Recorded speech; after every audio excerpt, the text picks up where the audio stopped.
Hi, welcome to Morning Talk Show. Again, filming an intro in my yard, so you're going to hear some birds and sirens and that kind of thing. But today is my conversation with Becca Tarnas. Becca is a practitioner, teacher, and philosopher, writer in the world of archetypal astrology. So as we get into in the interview, astrology is something that has always interested me because rather than seeing the human reflected, internally and sort of looking at ourselves by sort of digging down, astrology is like seeing ourselves reflected in the sort of most macro sense possible. And I had a personal experience with astrology that really had an impact on me and really made me want to talk to someone with expertise in this field. So Becca was awesome. She's written a book on J.R.R. Tolkien, The Lord of the Rings. And so her father, Richard Tarnas, is a leading light in this world of archetypal astrology. And so it was really interesting to talk to someone who has been steeped in this tradition rather than someone who came to it later in life, which I think is more the type of person I've spoken to before. That said, Becca is very well researched. She is always researching. And so, she's not dogmatic about it. I found this to be a really interesting conversation with lots of wisdom, just that could be applicable to daily life. So I hope you enjoy the interview. Please like and subscribe, hit the bell, and you can be notified about future episodes. Thanks a lot. Becca Tarnas, welcome to Morning Talk Show. Thank you so much for having me. I always start out by sort of saying why I was interested in speaking to someone. Usually it's like a feeling of almost like a need to speak to someone. And in this case, it's because kind of in my ongoing attempt to understand myself and other people, I keep opening up to other ideas. And I went on to Facebook one day and just said, just kind of to stir the pot a little bit, I said to people, you know what, I'm not opposed to astrology. I'm not opposed to astrology. I just kind of had this realization where I was like, there's something in astrology that I can't fully discount. So then I got the usual, some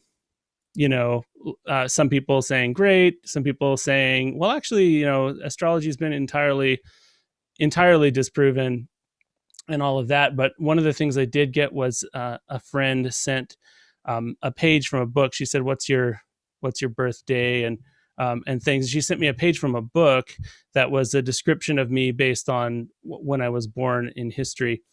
And, I don't know, I never want to say anything is like, oh, this is proof, but I both wept and laughed as I was reading it because it was so unbelievably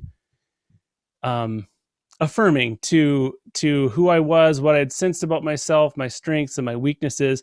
And like, you don't know me at all, but for me to weep and laugh while reading something could not be more out of character. There's something about the act of reading that it just doesn't, I don't know. It's difficult for me to enter into a seriously emotional space while reading written words on a page. So that was like, boom, whoa.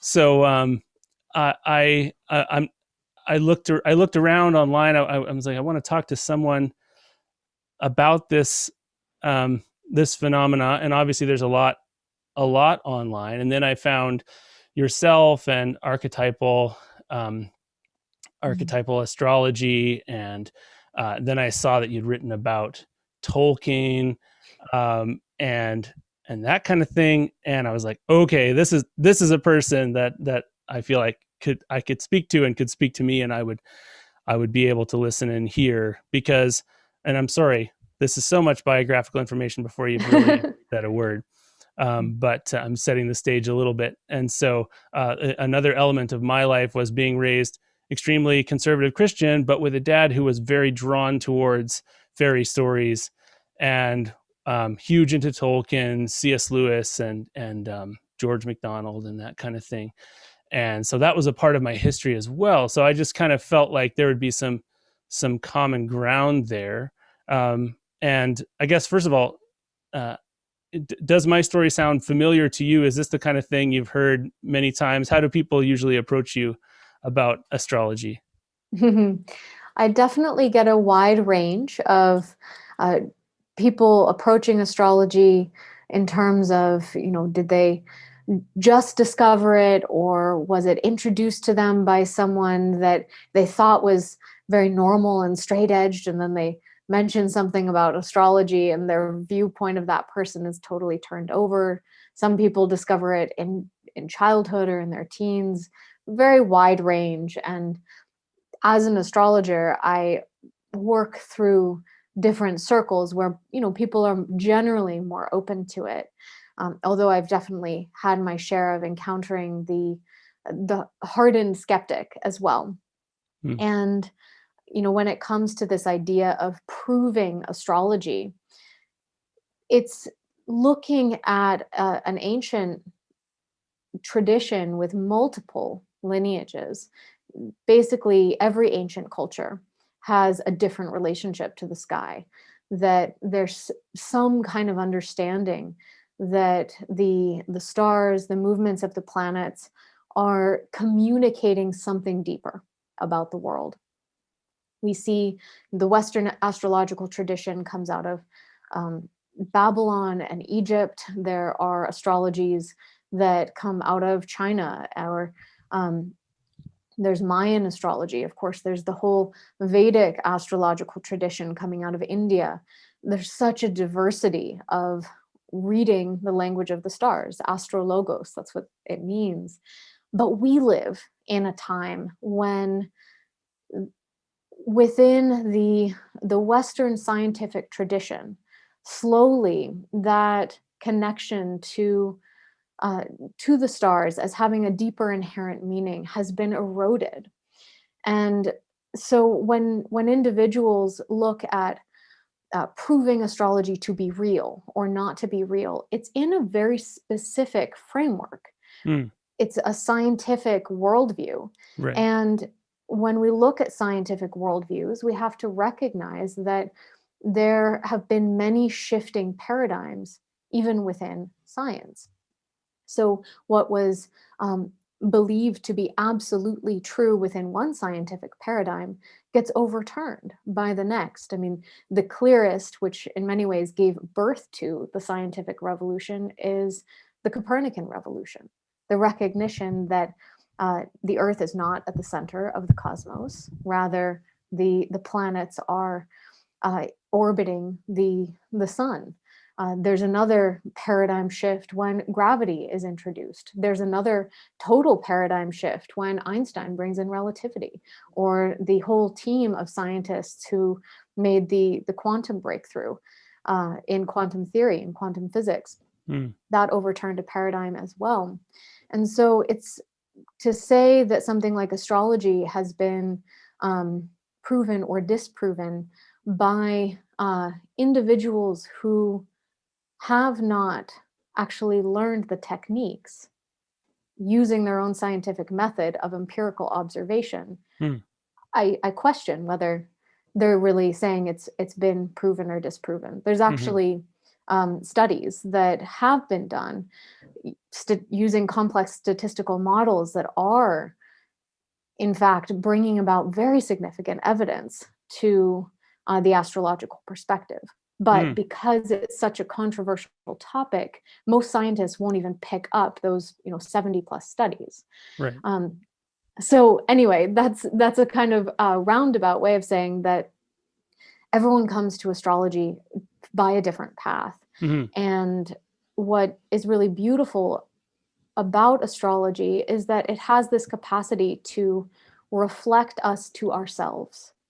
And I think that's what you were experiencing in that moment when you we're reading that page, that description where, that's not even a one-on-one astrology session where someone is directly reading your chart to you. It's a write-up of what is, a part of your natal chart. And when we feel that touched, that moved, I think the emotional response comes from the fact that astrology demonstrates we're being witnessed by the cosmos in Hmm. every moment of our lives, in the breakthroughs, in the tragedies, in the failures.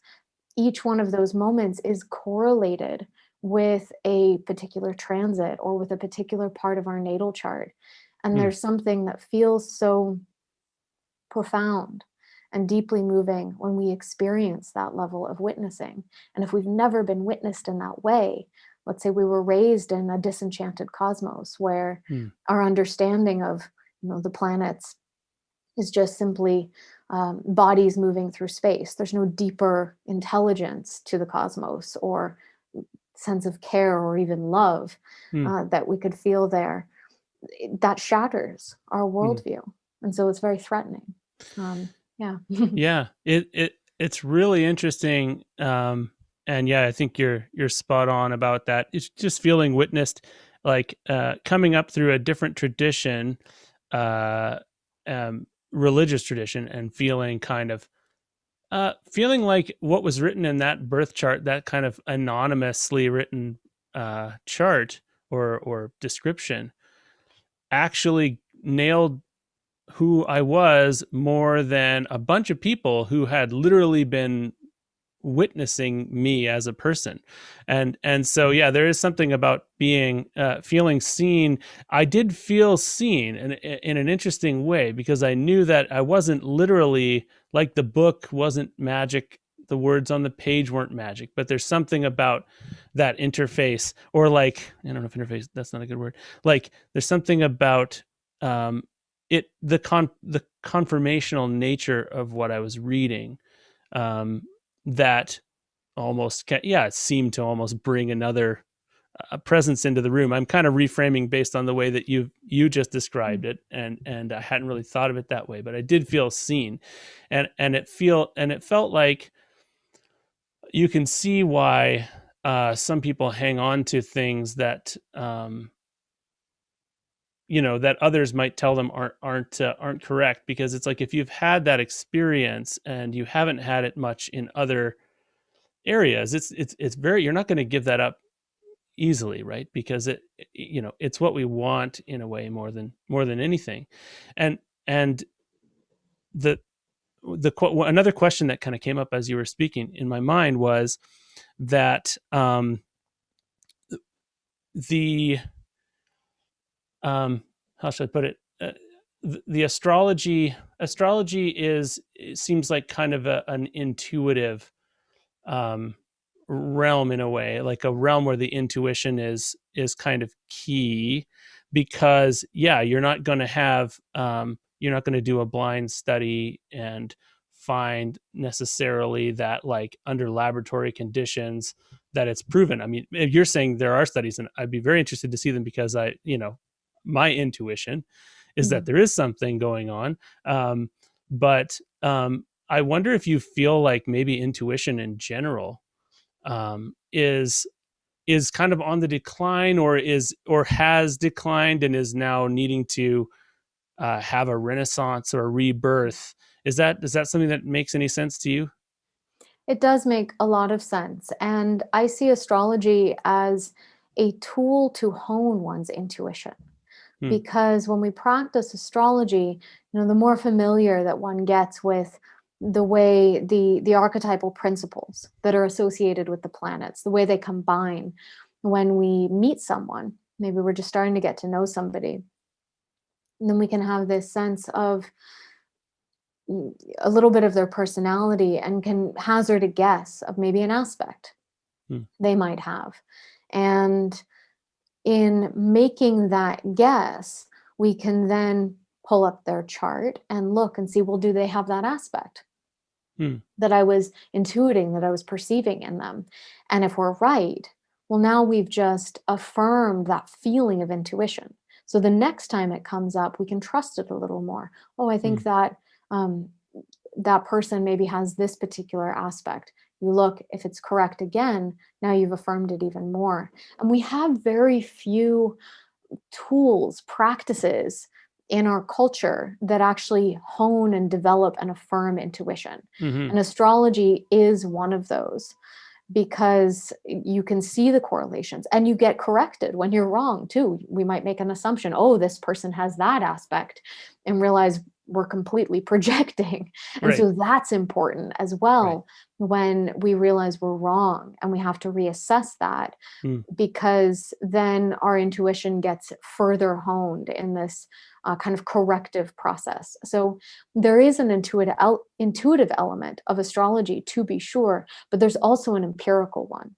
And that is, the comparison of many, many birth charts, or the comparison of the charts of many, many events or periods in history, to see, well, what are the repeating patterns?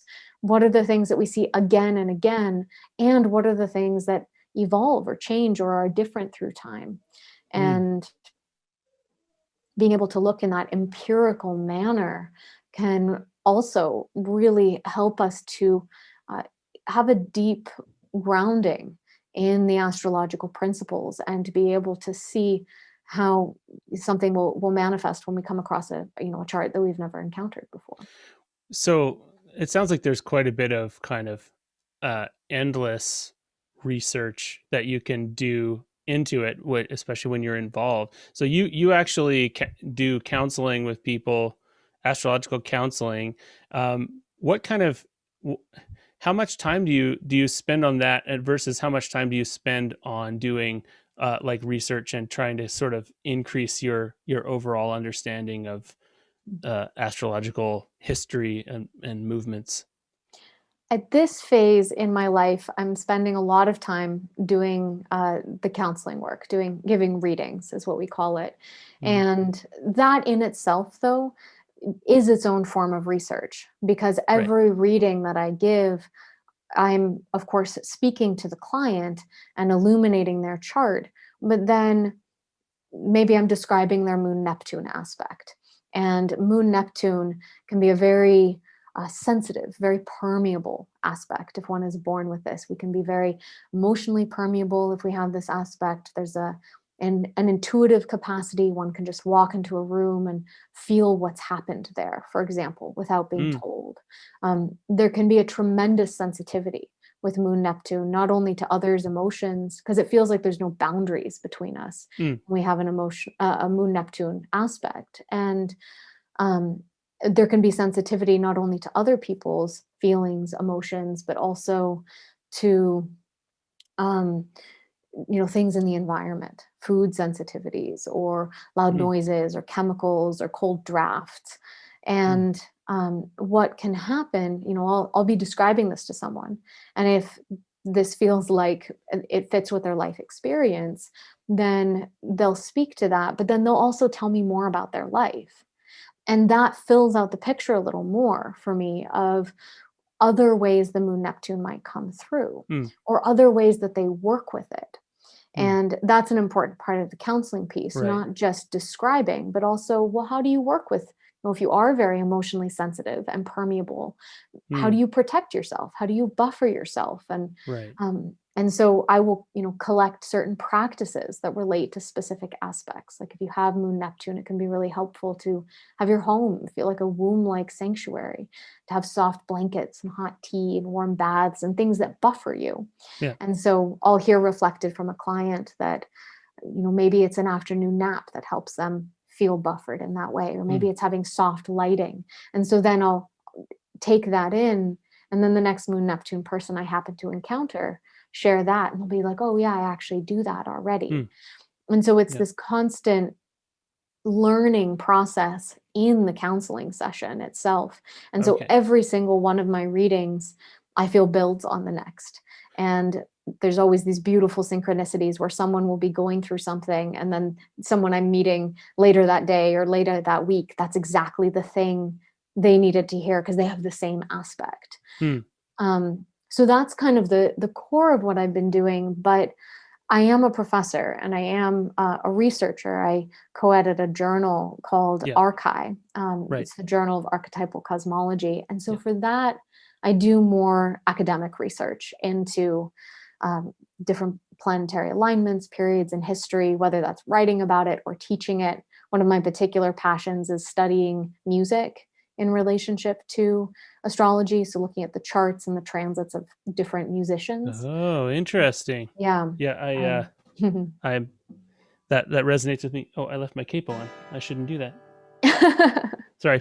Um, but oh, that sounds very interesting. And yeah, I guess there it to me there's there's that music of the spheres Mhm. concept of kind of harmony and manifesting in reality in so many different ways at so many different levels, including this massive macro level that of the planets, all the way down to interpersonal relationships, or even thought patterns in our own minds. And I feel like that's one of those things that points people towards these kinds of things, like a musician who has experienced the sort of magical quality of harmony and dissonance between notes and space and melody. Like for me, melody is this completely magical thing. I mean, there is just, like, I write melodies, and sorry, this is very tangential, but you mentioned music. I write melodies, and you just know sometimes, like, this melody was alive. You know what I mean? Like it came.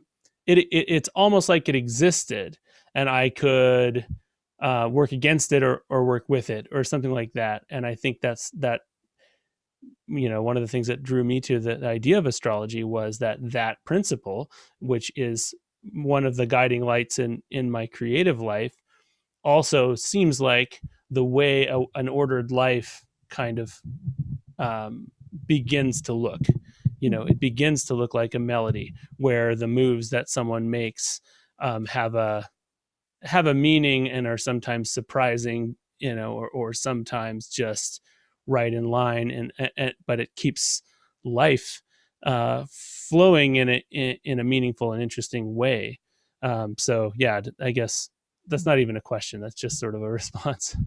Well, musicians do, I think, have a special access point when it comes to astrology, because when astrologers are looking at aspects, which is the geometrical relationships between the planets that we see when the archetypes associated with those planets are activated.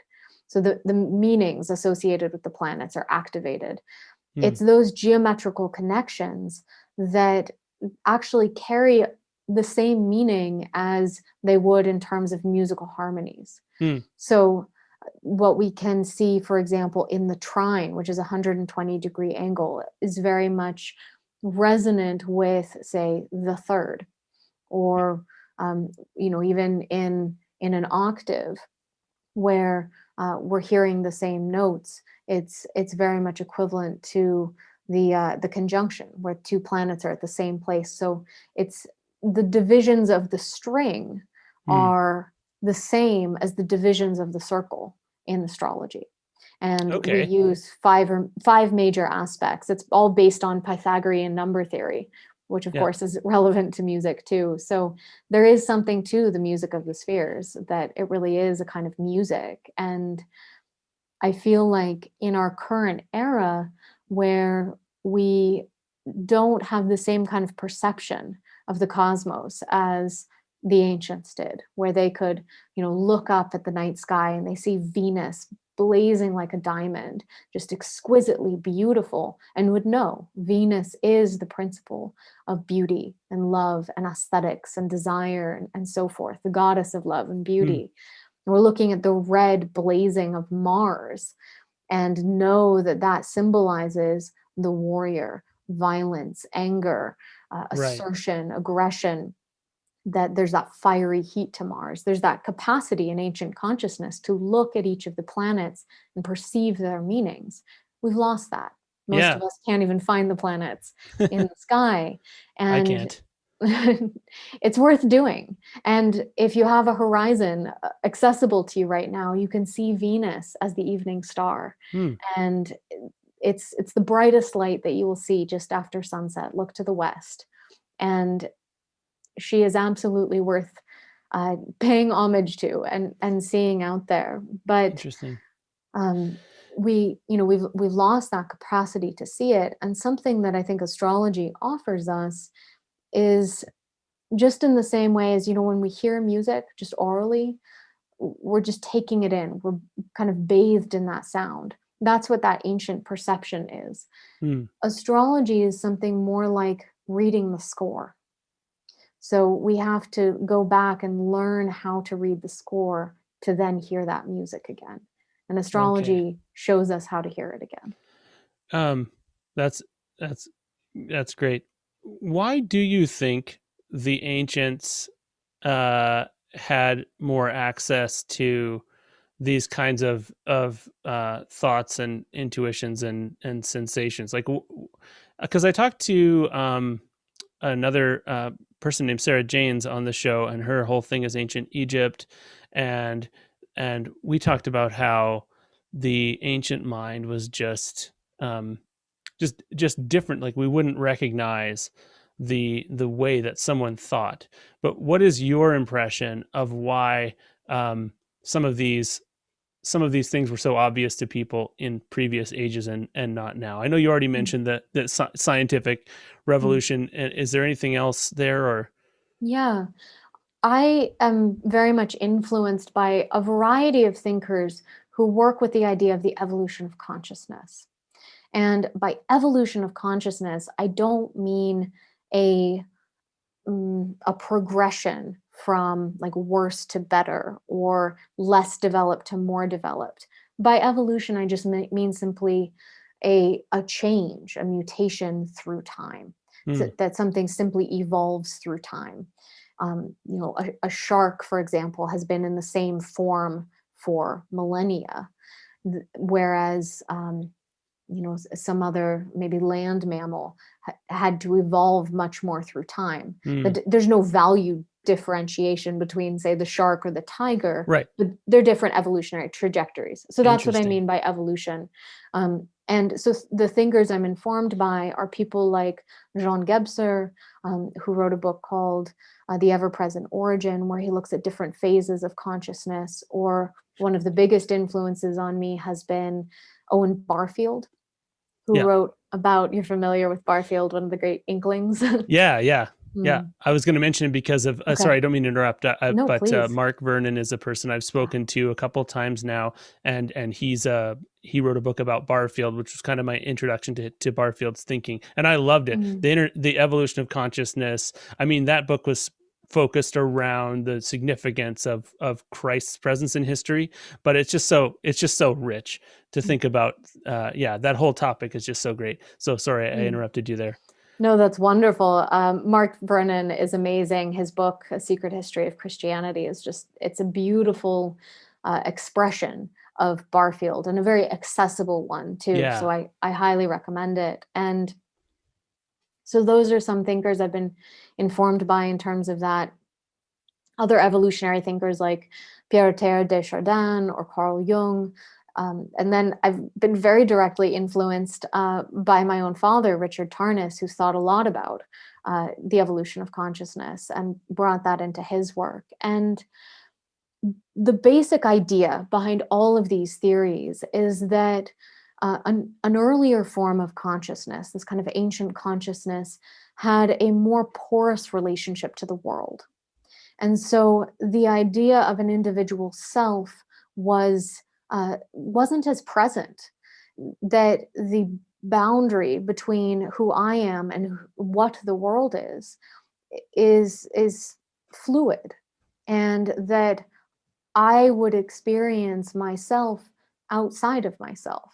That moving through, say, the natural environment, there's a sense of meaning in the outer world that is just as much within me as without me, and vice Mm. versa. And so there would be an awareness too of the the way the world speaks to us through Mm. that form of consciousness. Yeah. And Barfield was able to trace this evolution of consciousness really beautifully through language. He has a Right. wonderful book called Poetic Diction. And if you only read one book by Barfield, that's the one I would say to read, although Okay. Saving the Appearances is, they're like the alpha and the omega of Okay. Barfield's thought. But Poetic Diction is focused on how certain words were used differently through time and how those words then reflect the consciousness of the speaker at that time. Hmm. And one of the examples he gives is the Latin word spiritus. Hmm. And that word now we translate with several different meanings. We translate it to mean breath, but Hmm. also wind, and then also Okay. spirit. Okay. And what Barfield recognized is that the ancient speaker of that word, the way they use the word in poetry, for example, that when they said spiritus, they actually meant all of those meanings together. Hmm. And so when they say spiritus in reference, say, to the wind blowing, that's also the spirit moving, and it's the breath of life. And the breath of life, the wind that moves through our bodies that animates us, is the spirit of our bodies. There Hmm. is no separation in that meaning. Hmm. And that language beautifully articulates, these words are like fossils that actually encapsulate older forms of consciousness. Hmm. And over time, those meanings came to split apart. And in that splitting apart of the meanings, what we're seeing happening in the evolution of human consciousness is a gradual withdrawal of participation in the outer world. Yeah. And so instead of feeling fluid and porous between ourselves and the world and able to perceive the ensouled nature of the world surrounding us, we draw all of that soul into ourselves. Very Hmm. gradual process. It takes hundreds upon hundreds of years for this to occur. And it occurs in different ways in different cultures. Hmm. The lineage I'm most familiar with, just simply because it is my own, is like the Western philosophical tradition. Hmm. But I have to own that's my own situated lineage. So I can't speak to other lineages as well, but of Right. course others could. And what we see within that particular lineage is this withdrawal of participation in the world, where that sense of meaning then comes into the individual. And through time, what is forged is that individual autonomous self, where we finally reach a point where we feel that, we're having our own private thoughts. No one else can hear them or perceive them. Who I am ends at the edge of my skin. And we are essentially autonomous individuals. Hmm. And this is an extraordinary achievement, becoming a self, Hmm. becoming a self that is separate from now an objective world. Hmm. But there's a great sacrifice in that too, Hmm. because we have taken all the meaning, all of the purpose, all of the soul from the world and brought it into our human selves Hmm. and left the world devoid of Right. any of that meaning and purpose. So soul is something that we have, and it's this fragile thing contained within ourselves rather than something we're participating in or Right. something like that. Um, yeah, that's great. I mean, yeah, and I can hear, it's funny because I haven't directly read Barfield, but you and Mark have, and I hear some of the same Mhm. ideas coming out. I love that. I love the idea of the evolution of language. I like, um, I feel like, um, that I resonate strongly with what you said about evolution, the evolution of consciousness, that it's not a qualitative, gradual rise. And that's something I've said before, is that we, we, we think of evolution of the human species and the evolution of consciousness, meaning we go from, being cavemen to being, beautiful creatures who all wear the same jumpsuit and have, large brains, communicate telepathically, and that's what evolution looks like. And really, it seems much messier, and it seems like we reach these ages like we are in right now, where just everyone is crying out, psychically, for the next phase, whatever the next phase of consciousness is, whether it be kind of an inversion and an opening out again of from individuality out into some new kind of connection and participation. And so I hear all of that, and it's yeah. I mean, again, not a question, just very, what you're saying is really resonating with me. A thought that I did have based on who you are and the work you've done as you were talking was, you were talking about the porous nature of the ancient self with nature, and I kind of wonder if maybe as time has moved on, these connections to the natural world actually get personified through story as things like fairies and goblins. Is that an something that you've considered, just like the notion that, you know on the face of it, it seems odd that we would want stories of things that don't, well, you may believe in fairies, and to be perfectly honest, I wouldn't judge you if you were a person who believed in fairies. We don't know each other, but one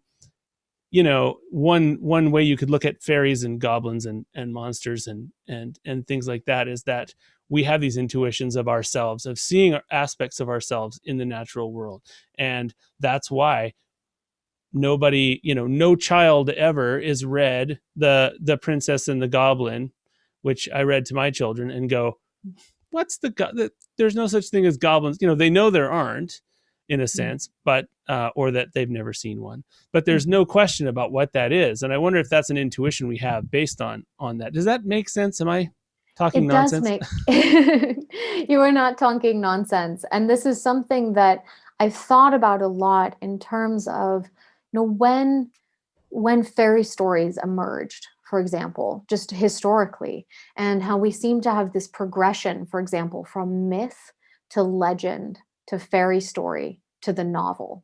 Mm. And Oh, I haven't heard that sequence before. I like that: myth, legend, fairy story, novel. Okay, continue. And in that progression, it's a progression that I kind of just delineated looking at the stories from different eras that we come across. And fairy stories in particular come in historically just as the scientific revolution is.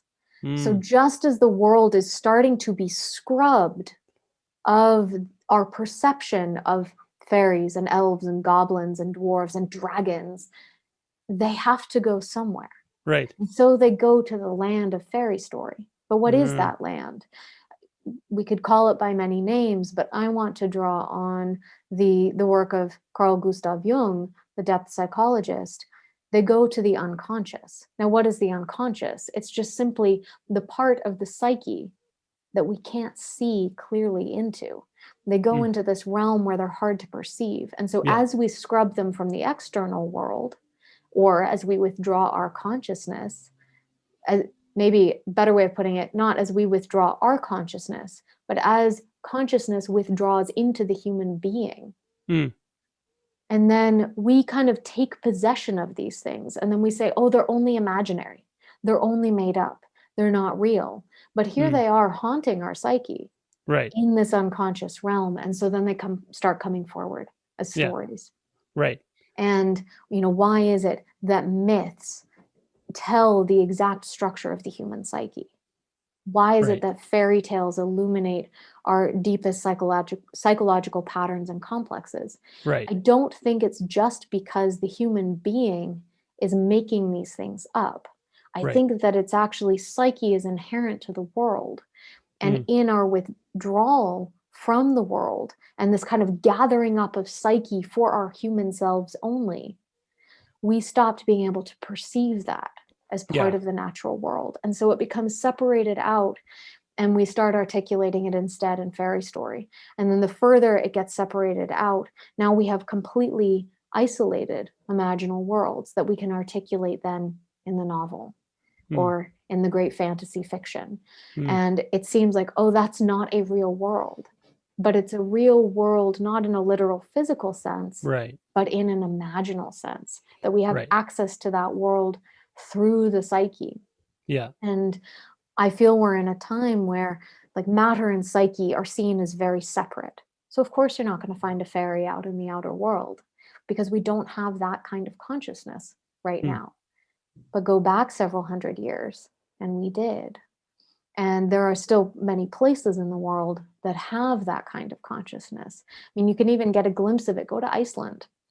They Mm, build their roads around the elves' homes, which are rocks. And there are certain people who have the capacity to see those beings because they have that different kind of participatory consciousness. mm, So there are still pockets of this in many different parts of the world, many different cultures where that kind yeah. of separation hasn't taken place yet. Hmm. Their evolutionary trajectories have followed different paths, very interesting ones. Yeah. Yeah. Well, I love this. I feel like this is the real shit, like because uh I just I think that as a person I have an ongoing lifelong yearning for to see a fairy, to see an angel, Mm. like something, and I feel barred from it, but Mm. I never lose the desire, just about. Mhm. I mean, I'm just being kind of real here, but like just about every night when Mm. I go to bed, I think, you know, I hope I see something really interesting in a dream, or I hope, between wake and sleep I have a vision. And I don't. It's quite interesting to me that it can be so long term, without Mhm. ever having had a moment of genesis of it where this began, or a particular time when, oh my goodness, this crazy thing happened. And so when people do have those stories, I'm always like, I feel this sense of jealousy, Mm. of that kind of thing, because I'm totally willing to believe in the reality of it. I just it always remains in this kind of removed state for me. And Mm. yeah, it feels it. Yeah, I don't know. Yeah. It's just interesting. Sorry, go ahead. Well, what I would say to that is it's not the same kind of seeing as the way we're looking at one another with the Hmm. literal physical eyes. It's a different kind of seeing. And the sight to cultivate is the perception of the imagination. And it's the imagination that is able to see these things. Like when you read your children a story, do the images come up for you as you read that? They may be blurry, kind of, you're reading the story, but you kind of can picture the scene. Hmm. That's actually the glimmerings of that kind of sight. Hmm. We just don't, in the same way as I was saying before, that we don't have practices to cultivate intuition. We Right. also don't have practices to cultivate imagination, but we Hmm. can. It's like cultivating a practice of meditation, Yeah. but instead of emptying of the images, you're focusing on the images. Hmm. And being able Yeah. to cultivate that instead might bring the kind of seeing you're seeking, but it may not look like what you think. It's not going to be, oh, you're out in the woods and poof, there's a fairy. Yeah. It's not quite like that. Right. um, but inside, absolutely, Hmm. that is possible to perceive. Yeah, and you're right. We don't have.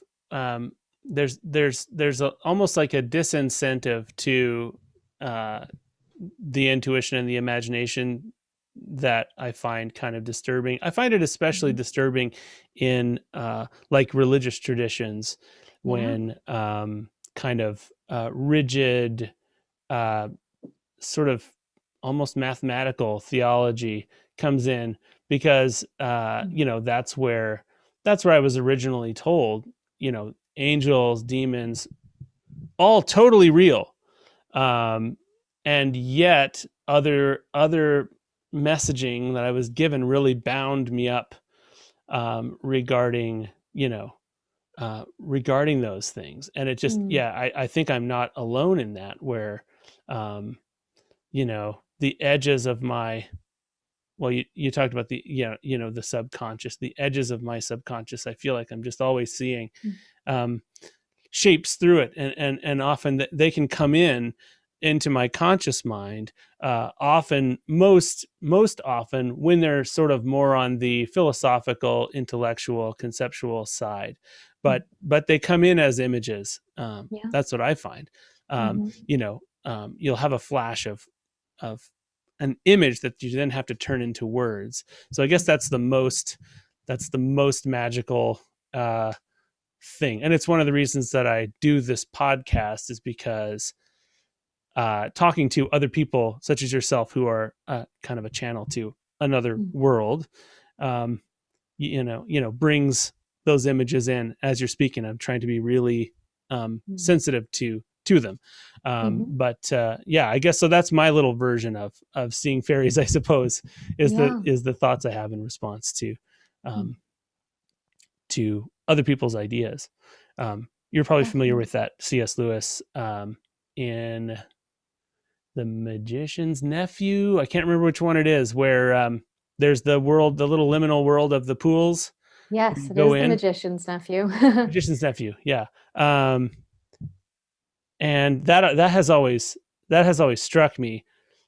Even I feel like even as a kid, as being true on some weird level. Like that place seemed real, kind of like the Garden of Eden. How, I can become obsessed with the story and the resonance of the Garden of Eden or something. I even though I don't even care if it was a real place in a way. So and so things like astrology. I mean, I don't want to be guilty of being a tourist, which I think I am often guilty of being, of dipping into these worlds, especially through things like these conversations. But it's always affirming and encouraging to me to know that there are people really going into these things, like living life day to day in these worlds and plumbing the wisdom, because there's always wisdom there, like anything that sustains, and now I'm on a rant, but anything that sustains human interest over time, to me, it just has to be given attention, and it has to be given some kind of deference, because reality presents itself more as a land of pools of different realities than as a steady climb up a pyramid to a pinnacle of final knowledge. And I think that pinnacle of final knowledge is the thing that maybe is really messing with us as a species. Some people thinking that we already are almost at the top of it, and something like astrology would come in, or something like religion would come in, and they would be like, why are you still on that? Like we're almost there. Like we almost don't need this stuff anymore. So I don't know. I'm really just ranting now. I feel like it's so much more of, rather than being that climb toward that pinnacle, that someday scientifically we will know everything and we will be able to predict concretely, absolutely, every movement within the cosmos. And of course, it was almost 100 years ago that the quantum physics overturned that possibility anyway, although we haven't largely integrated that into our scientific worldview, because quantum physics is extremely hard to understand. But that I see it, instead of just this gradual climb of knowledge, it's rather these paradigms that undergo a death rebirth experience. And that happens again and again and again, where new information comes in and it overturns the old world. And I feel like we are in so many ways in one of those moments right now, where there's such a sense of fragmentation and chaos and polarity and disagreement, because the old world is crumbling. And in that chaos, a new world is coming through. And I do think it is one that is more interconnected in the sense that we used to be, with a participation with the world, but it's also one that reflects this evolutionary trajectory of the development, the forging of that autonomous self, so that we human beings can be in relationship, in a responsible relationship to the world around us, not just being fluid, porous beings who are a part of the sway and flow of the world, but also individuals who can then come back into a kind of participatory relationship. Yeah. And astrology, I would say, is one of many avenues for such a reconnection. But Hmm. even as I, live my life within that particular astrological worldview, I also recognize that this too will be a paradigm that comes and goes. Hmm. And it usually paradigms shift over hundreds of years, so this isn't something that I'm seeing within my lifetime. Yeah. But recognizing that all the work that I'm putting into better illuminating, better understanding a particular worldview, that it too isn't eternal, that Hmm. at some point that also will feel constricting and need to die in order for some other rebirth of our human relationship to the world to come through. Well, that's so interesting. And I love the humility of that. And I actually have a yearning for that within the Christian tradition that I Mm. am still, um, I'm still involved in. I mean, it really is the language of my brain. I said the other day, like I was having a conversation with some people, fellow heretics who were saying that basically, uh, Christendom is over, and we were glad of that. Mm. That there's something in saying I'm giving myself to this. I'm there, and I see something. Um, I see a path through reality from this, and yet it won't always it won't always need to be necessarily. And Mhm. that's something I think is actually, paradoxically, it kind of strengthens what you do now. It's kind Mm. of like, if you think of romantic relationships. I talk with my wife about this all the time, because there's this notion um, of kind of the permanence of your bond with someone else, and it almost becomes this restrictive thing where it's like, you have drawn love out of me, and this you know uh, this marriage is some eternal, um, immutable thing, and there's almost a constriction there. Whereas I'm not, by the way, I'm not suggesting everybody should, you know welsh on their marriage commitments, but there's something about being like, hey, we're building something right now, that's based on right now, that's based on you and me at this time, and it's important for us to see each other, and to not put each other into, Mm. the husband-wife category in some kind of existential, way that goes down to your cells or something, and that this is something we're participating in. And I love how you're saying that about astrology. Someday it may not be necessary, or it might naturally die a death, and that's a great perspective. Another image that came to my mind as you were speaking is, I love this idea, and I've talked with a guy named Tim Freak about this, Mm. who he talks about the individual and then becoming a unividual, an individual that is, fully recognizing their place within a collective whole. But uh, I saw, a kind of an image of a mirror, where, I think maybe evolutionarily, maybe consciously, we're approaching a mirror where we will now be looking, like you were saying, that we used to be connected with nature in kind of a porous way, and kind of a holistic way, where we saw ourselves as part of a whole. Then we've individuated, and then, there's this like, through the looking glass, where Mm. now we are recognizing ourselves as part of a massive whole, but also using our autonomy as a gift, and as a tool to protect and to augment this world. Or maybe augment might not be the right word. But, hey buddy, I'm doing a podcast, love you. Oh, that's Mm. okay. um Mwah. No, Sorry, my kids just came. that's so So sweet. anyway,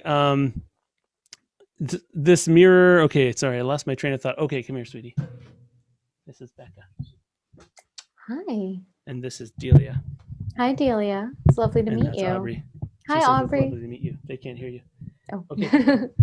Okay, and I need to just finish up talking with Becca for a bit. Okay, bye bye. Um, Oh. Love you. Okay. So anyway, sorry, I was on this thing about this mirror. Oh yeah, I was thinking one of the tensions, and we're kind of off astrology a little bit now, but one of the tensions that's so hard for people to accept in the human in human history is that this beautiful emergence into autonomous and yet connected consciousness brought with it this catastrophic uh, all of these catastrophic things, like where we've kind of reached the full expression of different kinds of autonomy and different expressions of autonomy that have, Mm-hmm. in many ways damaged our environment, damaged ourselves, and you cannot withdraw consciousness into yourself with no consequences. So on Mm-hmm. the one hand, you may be for the first time really onto the project of understanding individual consciousness and really working on that with people like Jung,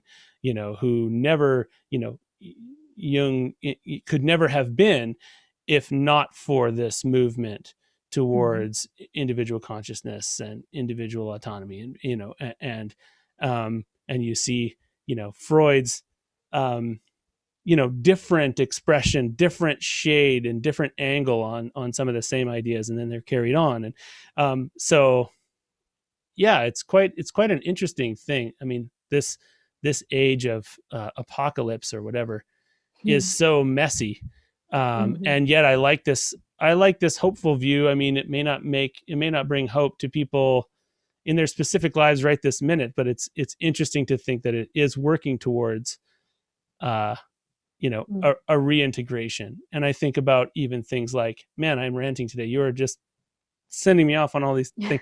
But I think about things like, socialism, and how it's, seen as this thing that can just never work, we cannot share, and all of that kind of thing. And it's like, thank you.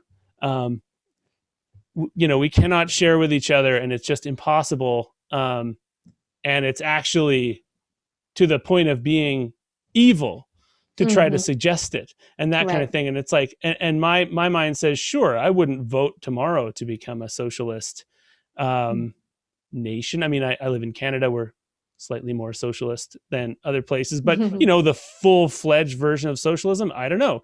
But at the same time, that intuition, that long-term vision, it never leaves the subconscious, where it's like, um, we are connected, and we need to reevaluate that. And it's ridiculous that somebody, um, you know, that not everybody has what they need to live. I don't know.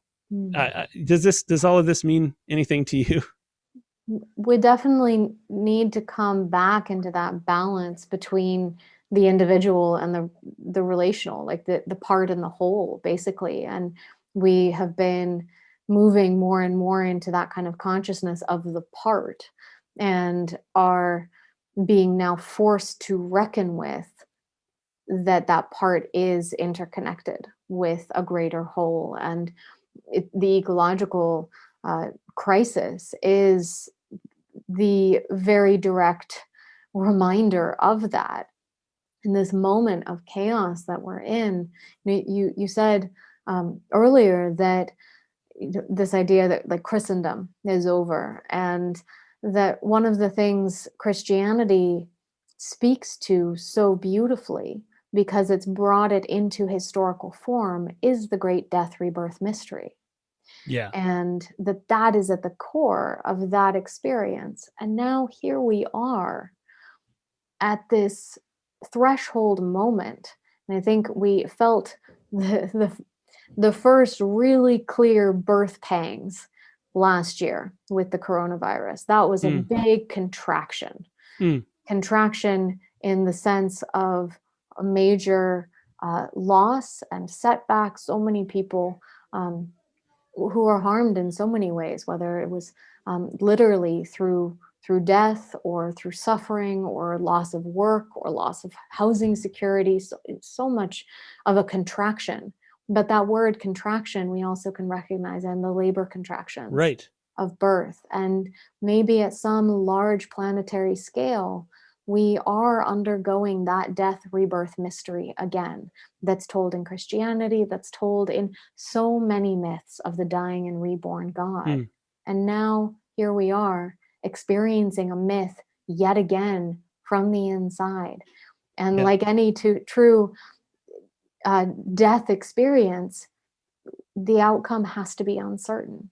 Yeah. And so we don't know how the story will end, Hmm. but the best we can do is to continue moving through it and find our connections within that process. Even if we're in a moment of planetary hospice, what would we want to do with that time? How would Hmm. we want to spend it? And I feel that, being in right relationship with those I am closest to, with myself, with my body, with the body of the earth.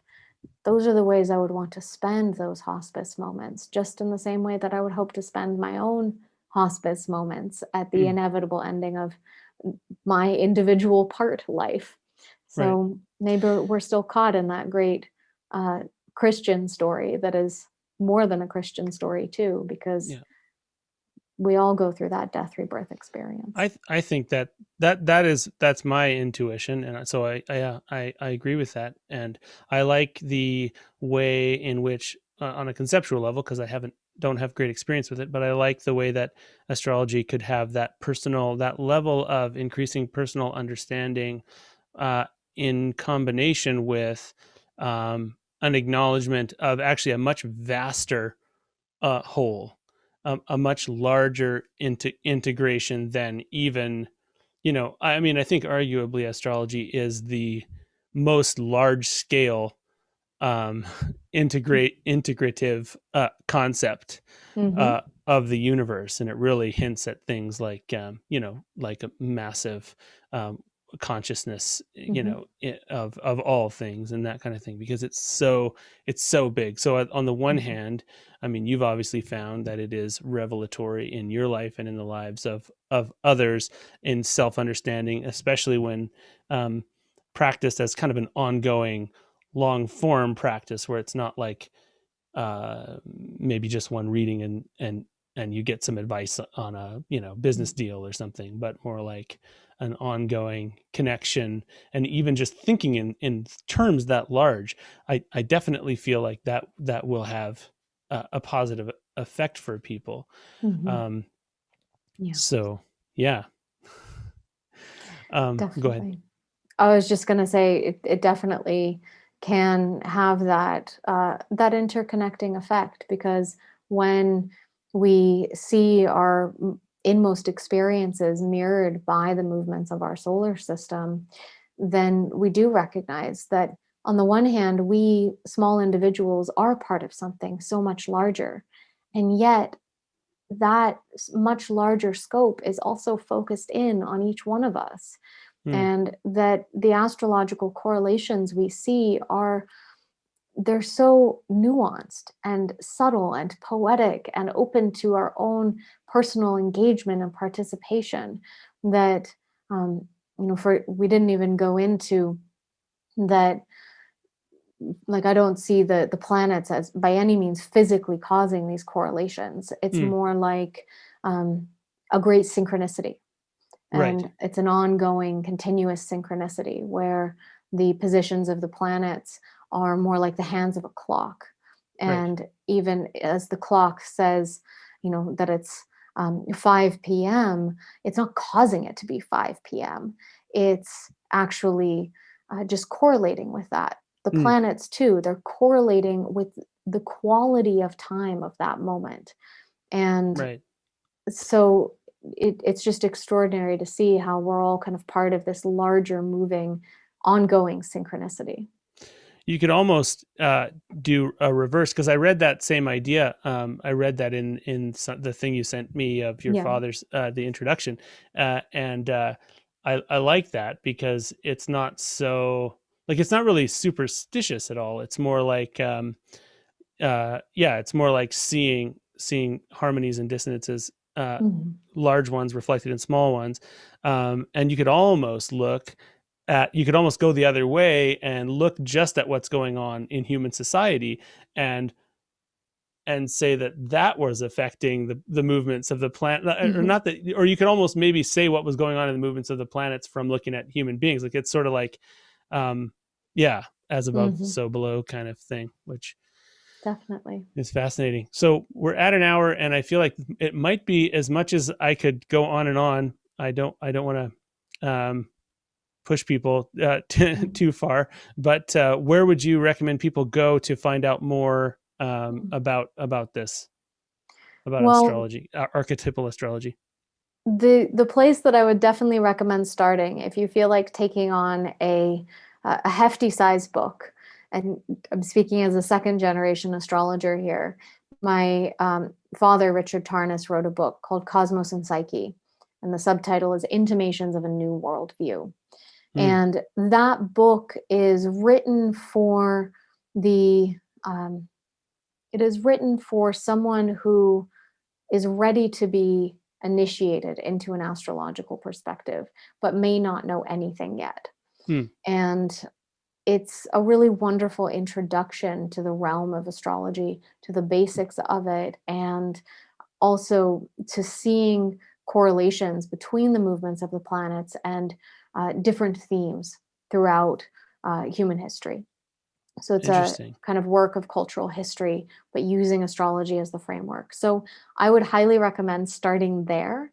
And anyone who wants to delve deeper, the best way to get into astrology is to get a reading. I actually recommend getting readings from multiple good astrologers so that you Mm, can get a variety of perspectives. People come in using different techniques, different styles, and it can be really helpful to get multiple lenses on your birth okay. chart. But getting to know your own birth chart, I think, is always the best way into understanding Mm, the planetary principles, because it's it really can give you a personal relationship to it. And if you want to go deeper, then you can, start learning astrology. You can start exploring it through the charts of other people. Astrology is one of those things that, yes, you can learn a lot of it from books, and there's great books out there. There's extraordinary podcasts out there, like Chris Brennan's astrology podcast. But it's something that I think really is worth learning from a teacher or in community or with others, yeah. because you need that kind of context. And I actually did Right. recently put out an introductory course on archetypal astrology. It's through the Academy of Oracle Arts, and it's just a simple 6-part course Okay. that lays out the basics of how to do astrology. There's a book list of other texts that can be helpful to draw on, like Rob Hand's Planets in Transit, Sue Tompkins, Aspects in Astrology, and many other books that can be really supportive in learning astrology. So, Okay. yeah. Yeah, you clearly are aware of a large breadth of writing and stuff on the subject. So that's awesome. And yeah, I will look into some of that. Your father's book sounds really interesting to me. I hope it's on Mm. audiobook, because that's usually how I would take it in. Do you know if it is? I think it just got made into an Oh, audiobook. nice. So I would say look into it. It might not be out yet. I'm actually not totally sure. Okay. Yeah. Well, no problem. You don't need to Yeah. speak to that if you don't know for sure. But okay. Well, it's been a real pleasure talking to Mm. you. It's been great. I'm sorry for all the ranting that I Oh, it's did. wonderful. Yeah, I tend to rant a varying amount based on just how much the person I'm speaking to, how much their ideas bring something in from the subconscious Hmm. that kind of needs to be needs to be spoken, or maybe it doesn't. Who knows? But anyway, I appreciate Totally. that. My And pleasure. yeah, I'm hoping maybe someday we can speak again, because I would love to talk about go into fictional fairy stories and that kind of thing a little deeper in Tolkien and that kind of thing, because I know you've written a book on that. Yeah. We barely touched it, but anyway. Hmm. Um, that said, thank you and have a great rest of your evening. Hmm. Thank you as well. I hope you have a beautiful evening and weekend. You too. Okay, I'll cut it there.